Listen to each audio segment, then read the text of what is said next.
Boa noite a todos. Meu nome é Poliana. Boa noite, meu nome é Luma. Boa noite, meu nome é Brenda. Boa noite, meu nome é Gabriela.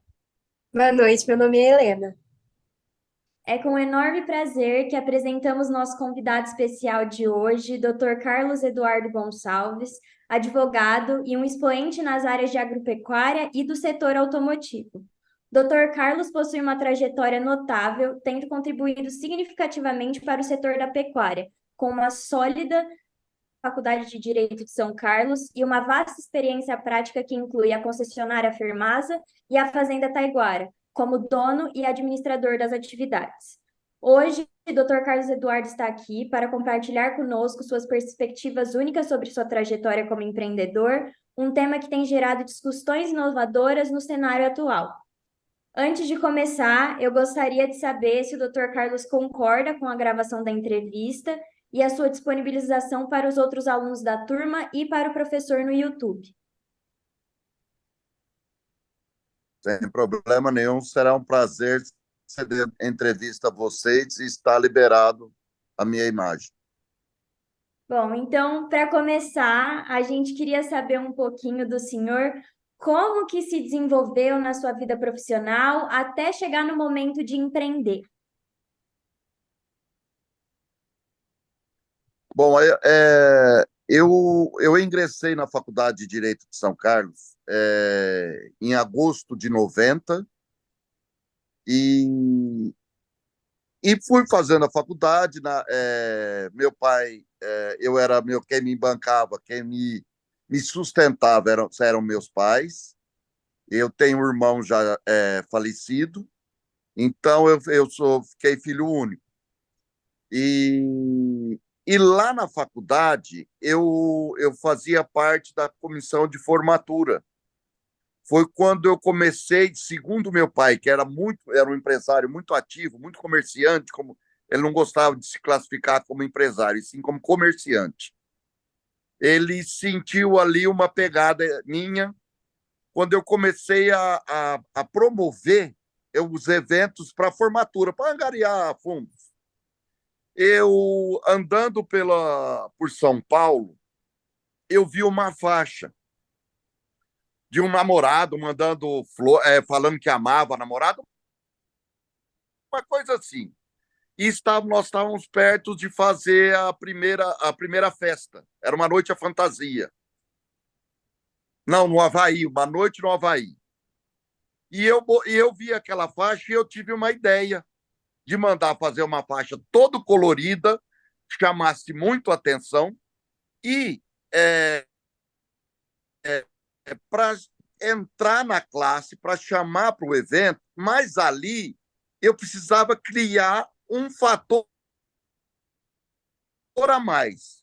Mas eu não pensei nisso como marketing espontânea. É, é, é, é até um motivo de brincadeira, mas foi isso que aconteceu. A festa foi numa chácara, na beira da rodovia da Washington Luiz. E bem próximo a essa chácara, tinha um motel. E atrás do motel tinha uma casa de tolerância, né? Para falar um nome jurídico bonito. Casa de Mulheres de Vida Fácil.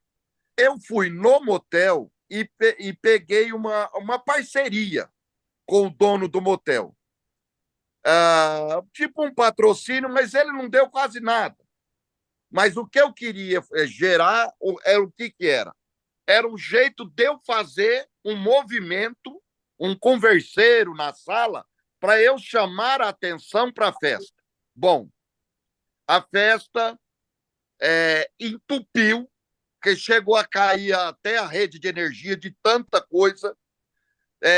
A polícia rodoviária, nós esquecemos de chamá-la, né? Ela teve que ir para lá por causa de tanto carro na beira da rodovia. Ali, meu pai pegou e viu, ele falou para minha mãe, ele falou assim, aqui em casa eles têm a mania de me chamar de Carlinhos, eu fui por causa do meu irmão.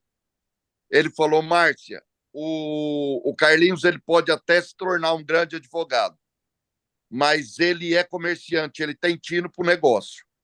Então, esse foi meu primeira empreitada, né? Não, nem pensando em lucro, foi um sucesso a festa. Mas eu acho que daí foi quando eu comecei a sentir que tinha alguma coisa. Muito obrigada, doutor Carlos. Quer A que eu... segunda pergunta que a gente tem para fazer para o senhor é o Pode que te falar. motivou a empreender na primeira vez e se alguém te motivou a empreender. Você conseguiu escutar? O que me motivou a empreender e se alguém me incentivou. Perfeito, isso mesmo. Aí eu fase mais adulta, né? Que foram 2 anos e meio depois disso. Eu sempre gostei muito do ramo automobilístico. E eu estava fazendo a faculdade e, e a verdade tem que ser dita. Meu pai estava no banco cobrindo a minha conta corrente. E ele virou e ele falou para a gerente da conta minha e dele. Ele falou: o Carlinho está gastando muito. Eu preciso, eu preciso segurar ele para ele e eu preciso fazer ele trabalhar. Meu pai sempre foi uma pessoa, um excepcional pai. Muito amigo, muito parceiro, mas rígido, muito rígido. Mas com o desencarne do meu irmão, comigo ele afrouxou um pouco. Então, eu tenho uma coisa que eu tenho muito orgulho de falar e eu acho que tem que falar para vocês jovens. Eu nunca mexi com droga na minha vida. Nunca. Em hipótese nenhuma. Eu fumei cigarro. Depois eu vi que isso aí não valia nada, eu parei. Então eu tinha, era festa, né? Eu gastava era com festa. E chegou o gerente dessa concessionária aqui, Ford, em Fernandópolis, bateu no ombro dele assim e falou assim: eu tenho um excelente negócio para você. Aí ele virou e falou: ô, Joaquim, meu pai, inclusive, era cliente dele. Ele falou: ô, Joaquim, tudo bem? Ele virou e falou assim: tudo bem. Ele falou: compra a Fermaz. E o meu pai tinha até ele tinha um apelido de olhos ligeiros, porque ele não parava com o olho, ele ficava o tempo inteiro mexendo para lá e para cá, assim. Ele abaixou a cabeça, pensou: eu trago ele, ele começa a trabalhar, ele para de gastar dinheiro e eu ensino ele a trabalhar. Ele olhou para trás assim e falou: esse negócio muito me interessa. Ele veio para casa, ligou para mim, eu fazia faculdade à noite. Ele falou: filhão, você vai vir esse final de semana? Eu falei: vou, papai. Ele falou: então vem aqui que o papai quer te perguntar um negócio. Eu falei: tá bom. Cheguei aqui em Fernandópolis, ele virou e falou assim: se eu comprar a Fermasa, você vem tocar? Eu falei: eu tô com a mala pronta, vamos embora. Ali nós começamos uma parceria de vida que nós conseguimos trabalhar na mesma sala. Eu fiz questão de ficar com ele na mesma sala, porque falando, né, não tem como vocês conhecê-lo, ter conhecido, ele era eu lembro que teve uma história, isso aqui eu acho que é importante falar. Era um Versalhes que ele estava vendendo. E era muito difícil de vender aquele carro. E ele estava vendendo para um amigo nosso aqui, e eu olhava, a minha mesa e a dele era na mesma sala. Falei: papai, eu quero ver o senhor trabalhar. E eu lembro que eu pensava assim: esse negócio não sai. Porque eu via ele conversar, mas ele era meu pai. Mas o outro não. O outro estava vendo ele como um amigo e tal. Bom, enfim. Ele conseguiu vender esse bendito desse Versalhes e ainda ganhando dinheiro. O pessoal mais velho sabe que esses carros davam prejuízo. Então, foi assim que a minha vida, vamos dizer, adulta, profissional, começou. Eu parei a faculdade, eu tranquei a faculdade 6 meses, depois eu retornei e acabei a faculdade.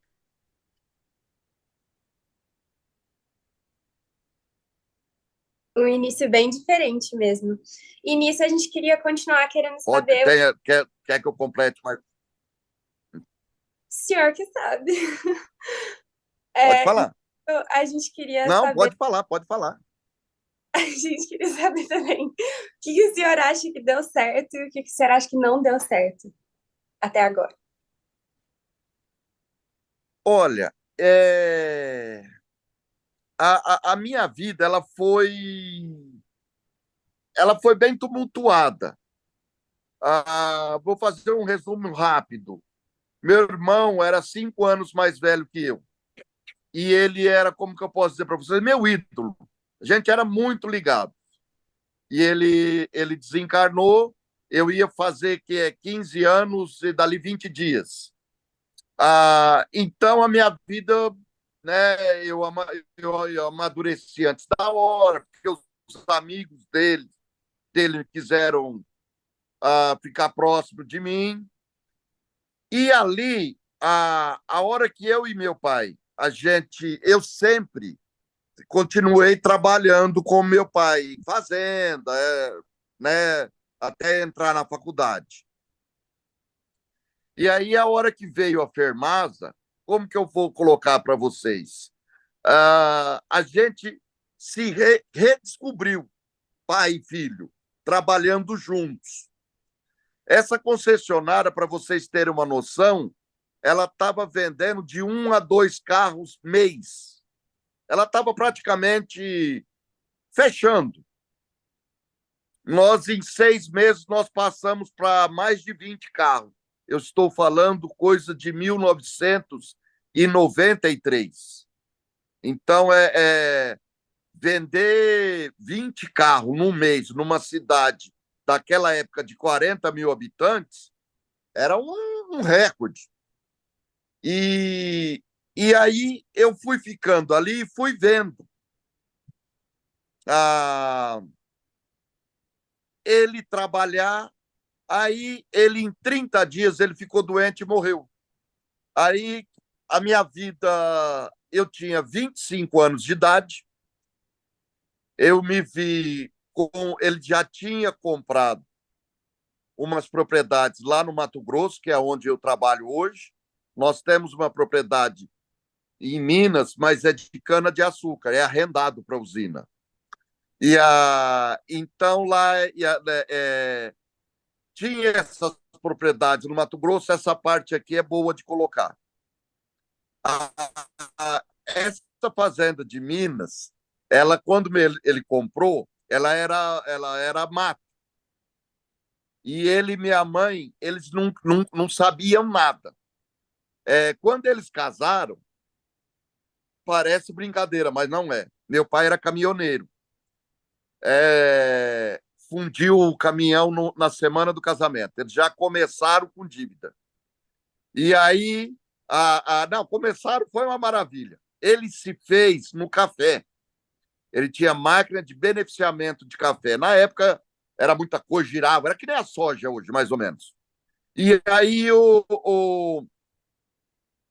lá, eles compraram essa fazenda, essa propriedade em Minas, e foi um sofrimento para desmatar, porque os dois não entendiam nada. Bom, foi uma tragédia a vida deles. Aí, então, eles apanharam muito da vida. Aí, ele começou, depois de muitos anos, antes de comprar a Fermasa, que é a concessionária Ford, ele já tinha comprado 2 propriedades no Mato Grosso. Aí, 3 propriedades no Mato Grosso. E duas delas, era para ser aberta, né? Com licença, com tudo ambiental, tudo certinho. Aí ele e a minha mãe quieta, Ela não estava sabendo que ela era um Brutus. Aí ele virou e falou: bem, eu vou fazer um financiamento, um Finame, e vou comprar uma máquina esteira. Aí ela virou e falou: Ô Raul, para que você vai comprar uma máquina esteira? Ele falou: lá para abrir, lá no Mato Grosso. Ela falou: você comprou fazenda bruta? Ele falou: comprei, bem. Ela virou e falou assim: e você está falando que é o meu filho, o Carlinho, que vai lá? Ele falou, e começou a dar vontade de rir nele. Ele falou: é. Ela falou: que não vai, não. Eu tô indo lá pro fórum pedir o divórcio do seu meu filho, não vai passar tudo que eu passei, não. Esse negócio de desmatar a fazenda é um horror. Ele não vai sofrer o que eu sofri, não. Aí ele começou a rir, né? Ela falou assim: eu tô falando sério. E ela só tava brava, é lógico que ela não ia fazer isso.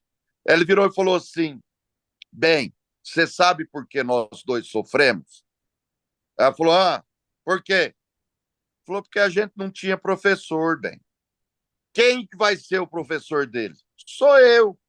Ele não vai passar o que nós passamos. Eu vou orientar. Aí ela, contrariada, aceitou. Bom, ele comprou a máquina em outubro, uma nova, e comprou uma outra usada. E faleceu em janeiro. Cadê o professor? Aí que começou a minha grande faculdade. Que então ele faleceu aí em São Paulo, no Sírio-Libanês. Nós chegamos, ele foi num domingo, nós chegamos, eu trouxe ele para Fernandópolis, nós velamos ele de domingo para segunda. Na segunda-feira nós sepultamos ele às 11 da manhã, 11h30. Na terça-feira, se vocês perguntarem assim, mas você pensou nisso? Você quis dar exemplo? Não, não. Eu acordei na terça-feira, às 5 da manhã, tomei um banho, coloquei roupa e saí caminhando. Nós morávamos, não era muito distante da concessionária, era 1 quilômetro, mais ou menos. E fui para frente da empresa e recebi todos os funcionários. Falei: vamos trabalhar, vamos trabalhar. Todo mundo ali não entendeu nada, né? E eu falei: vamos trabalhar. Porque a coisa que meu pai mais amava na vida era eu e o meu irmão. Hoje eu sei o que ele fala, porque eu tenho uma filha também. Então, a segunda coisa que ele mais amava era trabalhar. Ele tá óbvio que ele trabalhava para ganhar dinheiro, mas era o prazer dele. E eu, na hora de sepultar ele, eu pus a mão no caixão e eu falei uma coisa para ele, sem saiu de dentro de mim, dentro do meu coração. Eu falei: eu lhe juro, eu não vou lhe decepcionar. E aí na terça-feira, eu fui trabalhar. E fui. Então tinha Minas, mas Minas era arrendamento, e tinha uma concessionária, mas a concessionária ela te consome, não tem jeito de você sair. E ela não é tipo uma concessionária almoçar. Antes eu fazia com 15 horas, quase 18 horas. Então aí eu teve a missa, aí eu fui trabalhar na terça-feira, comecei a trabalhar e fui. Teve a missa de sétimo dia, num domingo, e na próxima quinta-feira, né, tipo dali 15 dias, eu fui para a fazenda. Eu cheguei na fazenda e falei para os funcionários, falei: para tudo. Porque a verdade é que eu não sabia o que eu ia fazer. E aí teve um funcionário que ele quis contratar muito, era um operador de máquina. Foi por isso que ele comprou, porque ele conseguiu contratar esse moço, esse homem. Ele virou e falou assim: me dá um voto de confiança, porque eu sei o que o seu Raul queria e eu vou te ajudar. E aí virou aquela loucura a minha vida. Uma vez por mês eu saía na quinta-feira, chegava quinta-feira à noite na fazenda, trabalhava, trabalhava sábado, domingo, saía de lá na segunda-feira de madrugada, mas isso uma vez por mês. Aí, para encerrar essa coisa da época da concessionária, eu ainda fiquei 2 anos e meio na concessionária. A Ford não queria que nós saíssemos. Por quê? Porque eu vendia muito, eu continuei o trabalho dele. Mas aí ele tinha falado uma coisa para mim e para minha mãe. Antes, no começo da concessionária, porque ele ficou bravo. Porque a Ford é americano. E americano, ele não te dá poder, ele que manda. E ele virou e falou assim: isso aqui, desculpem, gente, a palavra, mas isso aqui é uma merda. Porque aqui a gente é dono, mas a gente não manda. E ele virou e falou assim: eu vou te levar para a fazenda, vou te mostrar como é comprar e vender gado. Você vai ver que nós ganhamos muito mais que isso daqui. Filho, papai vai vender essa merda aqui, isso aqui é uma bosta. Aí eu falei para ele, falei, papai, é o senhor que manda, que era 50% no nome dele e 50% no meu. Eu virei e falei, o senhor que faz, do que o senhor achar que deve. E aí ele falou essa frase: a Taiguara é o nome da nossa propriedade rural, a Taiguara deu a Fermasa. A Fermasa não dá uma Taiguara. E eu fiquei com isso na cabeça. E aí, vamos dizer, eu estava com. Fiz 26 anos, eu estava com 28 anos, eu vendi a concessionária, eu praticamente dei para sair do negócio. Fiquei com o prédio é nosso, e dei prazo para a pessoa, enfim, e fui para o Mato Grosso. Eu vou deixar a parte do Mato Grosso para uma nova pergunta. Então, isso aí foi o meu começo. Tá ótimo. Agora eu que vou te fazer uma outra pergunta, doutor. A gente consegue observar que o seu pai foi uma grande inspiração para você, ele que te orientou, ele que te deu a base para você conseguir se desenvolver diante de todo esse mercado, né? E o que eu ia te Isso. perguntar agora, que é a parte.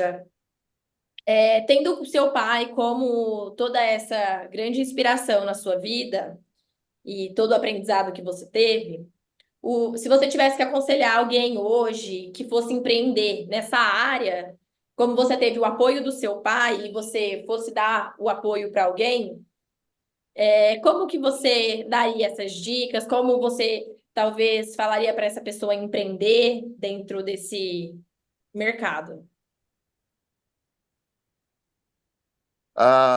Seria de um mercado específico ou qualquer mercado?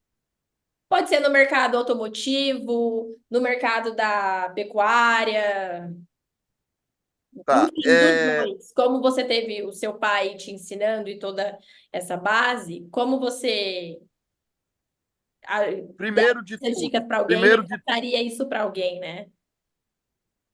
primeiro de tudo, nunca ache que você é dono da verdade. Mesmo uma pessoa que você não tem noção, que você vira e fala assim: isso aí não vai me acrescentar em nada. Ela pode te ensinar. E não se arrisca patrimônio. Patrimônio você não arrisca. Você primeiro faz um levantamento. Por exemplo, hoje, se você fosse, eu vou comprar uma concessionária. Eu não te recomendo, por exemplo, a própria Ford. Hoje, para mim, é a pior concessionária que existe, porque ela tirou todos os produtos bons de venda, né? E ele não está com produto bom para vender. Não está com bons produtos. Tem bons, mas não são todos. Então, se informe do mercado, não entra de besta. Porque fulano me falou um negócio, vá se informar. Eu lembro, cabe uma passagem aqui para me contar para vocês. Quando eu fui para o ramo da pecuária, eu fui me informar. Quando meu pai lá atrás, ele começou a fazenda de Minas lá, minha mãe virou e falou: Ô Raul, mas nós não entendemos nada disso. Aqui em Fernandópolis tem a fazenda dos ingleses. É uma tradição aqui, é muito grande, enfim. Ele foi lá no administrador da fazenda e falou: Eu posso vir aqui de final de semana para aprender? Que meu pai sempre teve isso, essa humildade de querer aprender, virar para o outro e falar: Eu não sei, me explica. Porque isso que eu acho que é um dos grandes defeitos que muito empresário erra. Você não sabe? Pergunta. Porque ninguém nasce sabendo. E eu lembro que eu fui e eu comecei a assistir Canal do Boi, enfim, tudo do ramo pecuário. E eu comecei a ouvir muito falar sobre gado industrial, gado europeu. E eu fui atrás, me informei de cara. A pessoa, quando erra, ela tem que ter caráter de assumir. De cara, eu fui investir numa raça. Comprei uns touros lá, comprei alguns touros. O cara que também estava vendendo, ele também não sabia muito. Touro, ele é o namorado da vaca.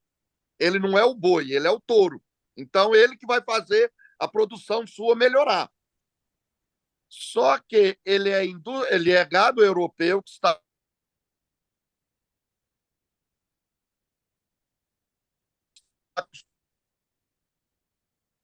acostumado num frio danado, num calor de 40 graus. Ou seja, o gado chegava a infartar, os touros infartaram e morreram. Outros que viviam dentro da lagoa, não saía. Então, aí eu fui na Embrapa e eu fui começar a me informar. E essa passagem até o corretor lá de Guiratinga, no Mato Grosso, lá eles falam puxando. É Carlim, lá é Carlim. Ô, seu Carlinhos, ô doutor, por favor, para de contar essa história da gente. Eu fui vender um lote de bezerros. Na época eu não engordava, eu não mandava frigorífico, eu só recriava a produção ali da fazenda. Então eles são de cor, ou é vermelho, ou não é o branquinho. Aí ele virou para mim e falou assim: ó, aqui nós compra é Nelói. Nós não gosta de gado cruzado, não, viu? Gado cruzado é um gado mais fraco. Não era o caso desse gado. Esse gado ele é cruzamento industrial. Ele é com alta tecnologia. Eu olhei e falei assim: eu quero saber quem é o mais jacu de vocês três. Aí eles olharam: hã? Olha que louco falar uma besteira dessa. O cara podia ter, né? Não, mas a minha arma lá era registrada.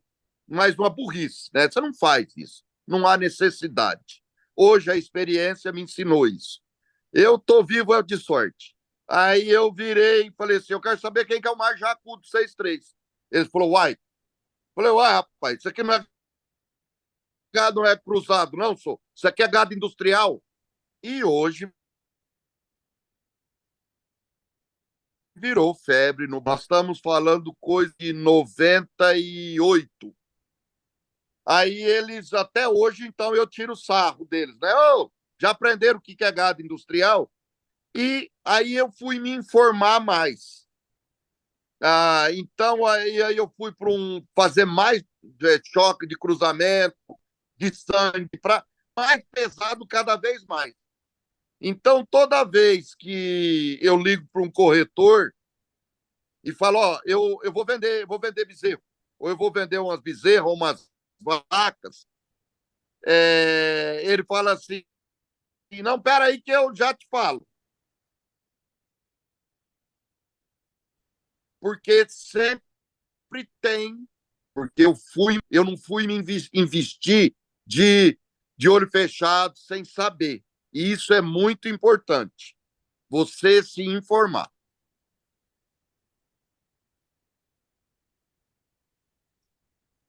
Ótimo, muito obrigada, doutor Carlos, pela contribuição. E agora a gente gostaria de saber se o senhor teve alguma orientação profissional nesse sentido, se fez algum curso antes de empreender. Se sim, quais? E quais contribuições também que trouxe para o senhor?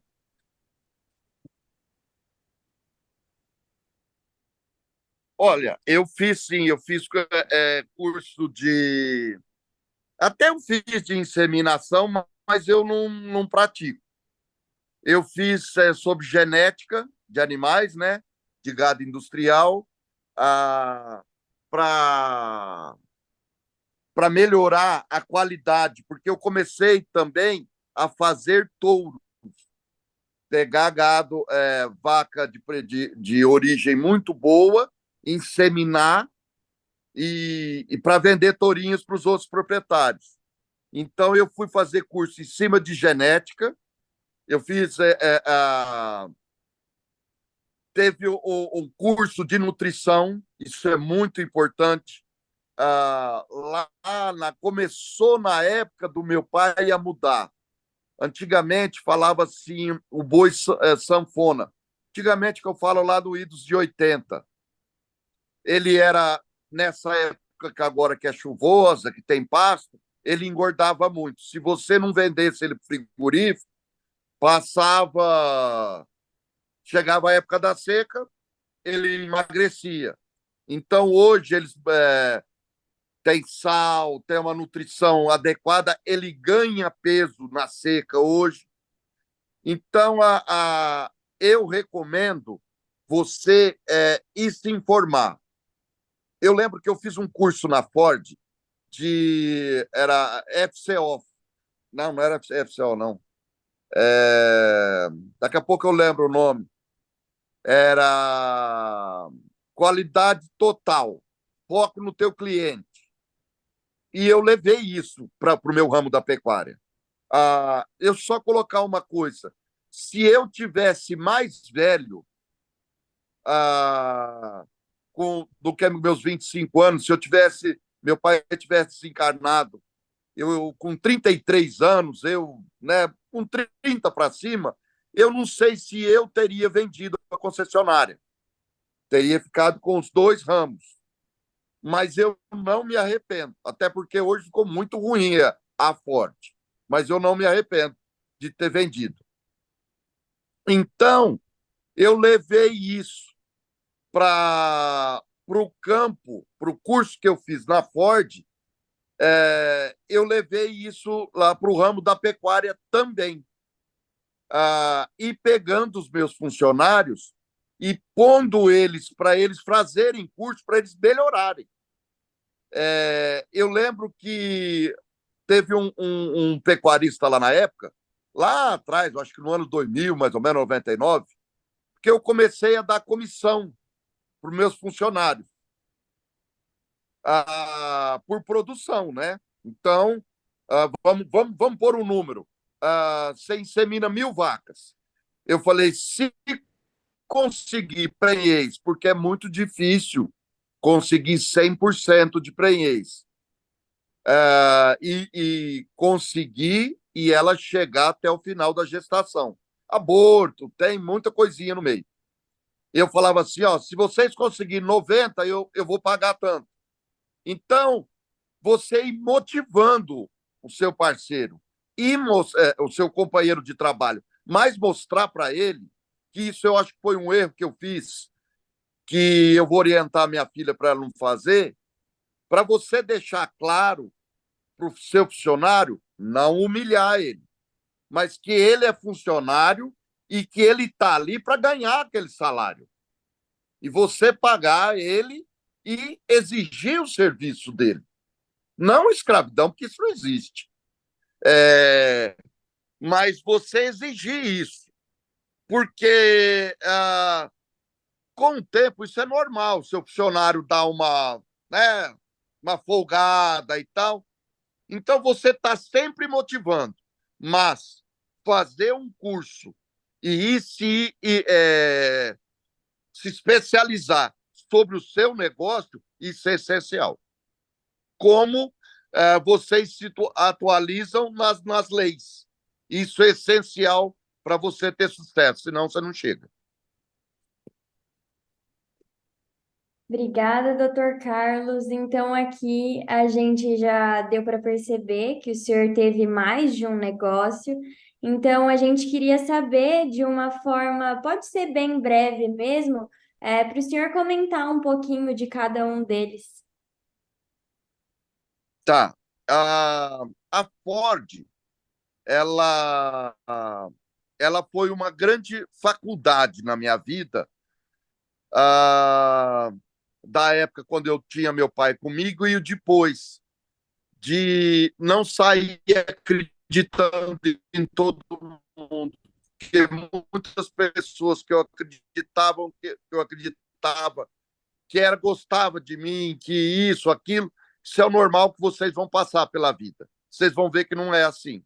Ali foi um grande ensinamento. Eu não me arrependo nada. Não teria dado algumas explosões que eu dei, mas ali era por causa da minha perca, que nem teve uma coisa que eu não falei. Há alguns dias, né, em 96, após o falecimento do meu pai, eu acordava de madrugada e ia lá para dentro da Ford e sentava sozinho na sala. Se eu tivesse pensado, eu teria deixado a foto dele aqui para mostrar. E eu olhava para a foto e falava: o que eu faço? O que eu faço? Foto não fala. Então, cara, que eu quero falar para vocês: aproveitem seus pais e conversem com eles. E vocês falem uma coisa para os seus pais: nem tudo vocês sabem. Então, eles precisam contar, porque meu pai e minha mãe achavam que eu já sabia de tudo. E muitas coisas eu não sabia. Viu? Então, vocês perguntam e falam para os seus pais que nem tudo vocês sabem, para eles explicarem. Então, ali foi um grande negócio. E a minha vida foi para o Mato Grosso. Eu saí de uma casa com muito conforto. Eu tinha na garagem da minha casa uma BMW 740 zero. Eu lembro que quando montaram o telefone, ela tinha telefone nela. Eu tinha um Mustang na outra garagem e eu ficava de 30 dias, eu ficava de 20 a 23 a 25 dias no Mato Grosso.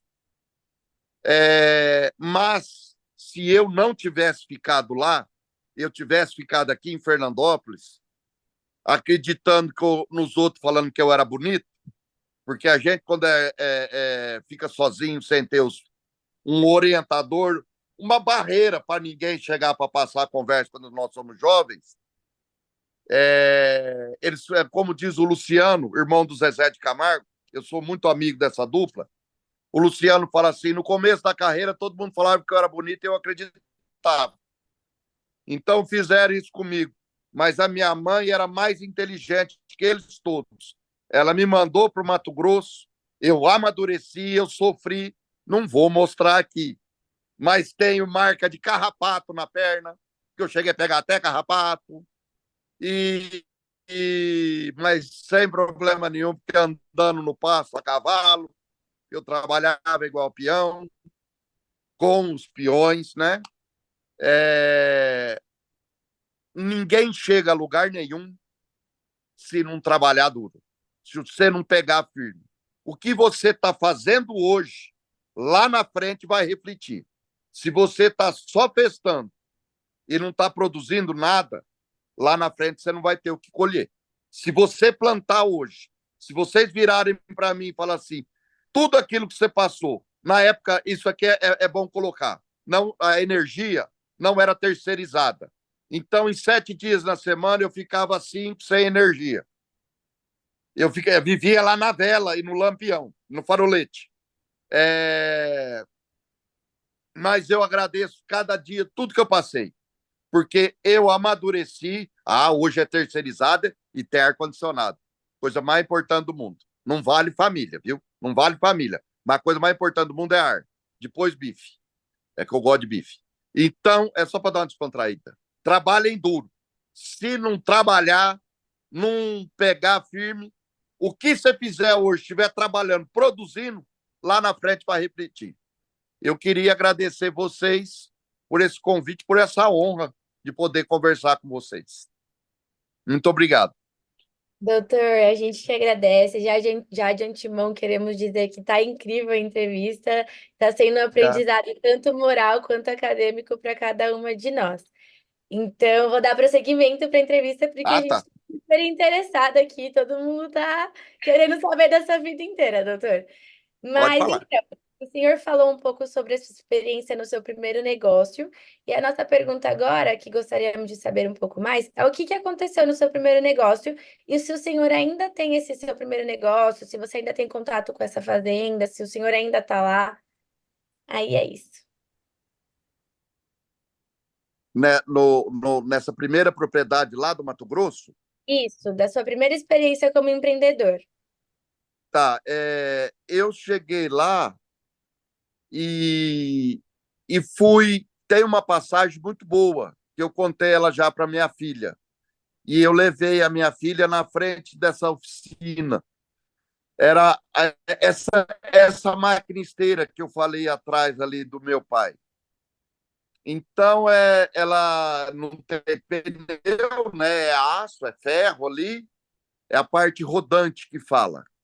E aí o mecânico começou a falar para mim assim, porque você sabe, né? Eu era jovem, né? Ele não me falava senhor. Ele falou assim, porque você sabe, né? A parte rodante ali, e eu vi que ele estava falando com deboche para outras pessoas rirem de mim. Porque você sabe que tem os roletes, né? Tem os pinibucha, tem a sapata, coisas que eu não sabia. Eu não sabia. É o que eu falei agora há pouco ali atrás.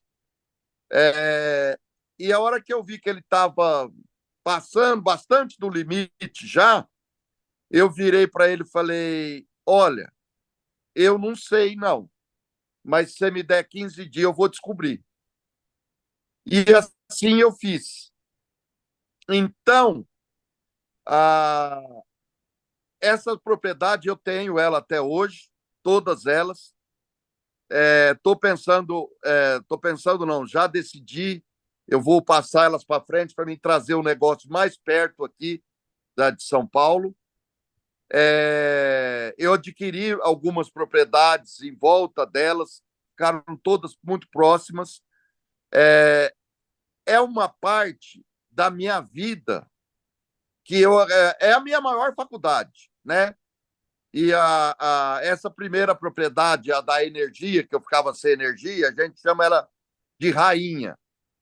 É a primeira propriedade que meu pai adquiriu.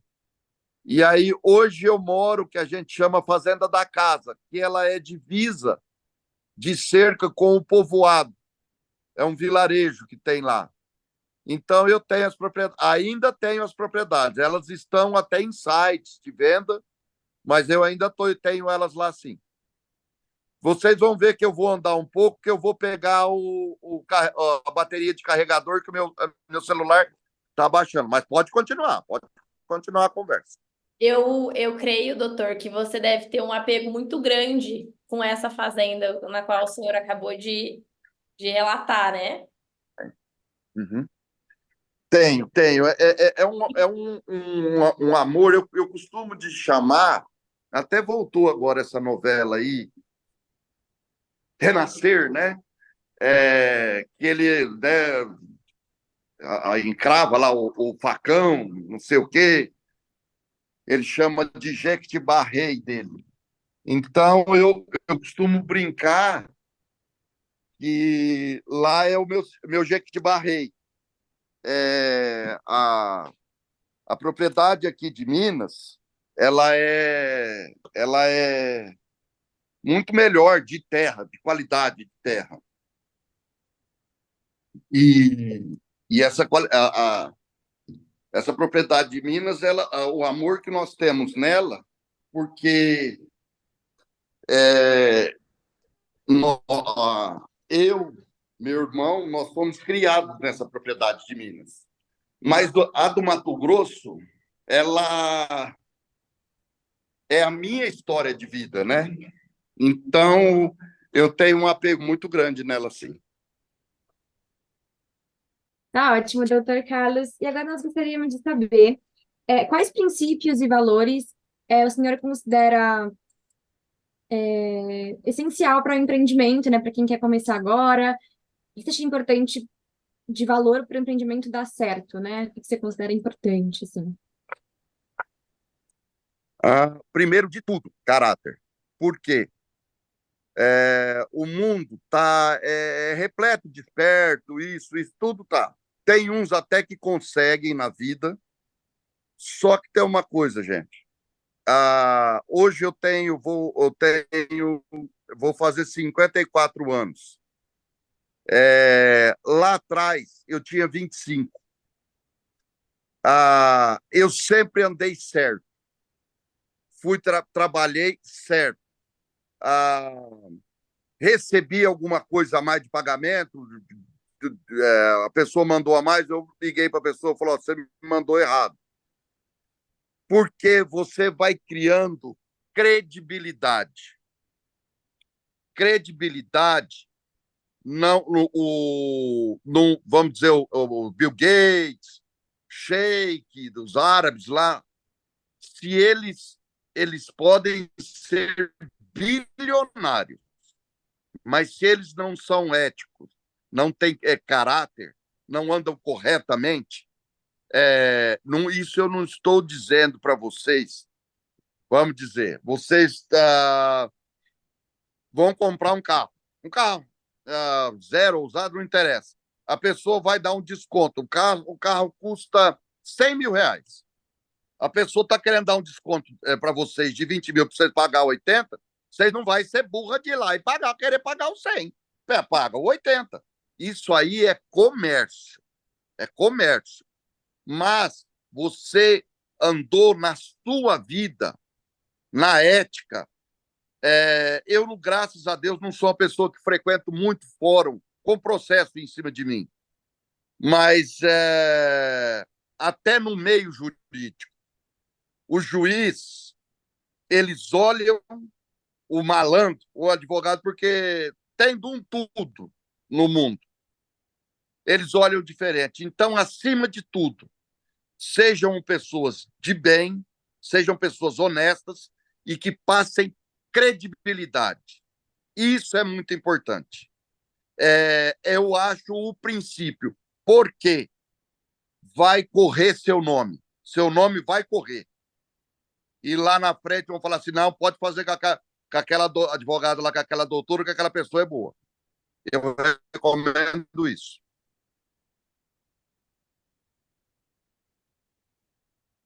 Eu acho Bom, que dá doutor, tem alguma coisa que a gente não perguntou, que você gostaria de adicionar? E aí a gente já encerra a nossa entrevista por aqui mesmo. E aí, só se você quiser adicionar mais alguma coisa, estamos aqui para te ouvir. Obrigada, viu? Não, eu que agradeço a honra de poder ter dado essa entrevista a vocês. Não, era isso. Sejam pessoas dignas. Isso é muito importante, gente.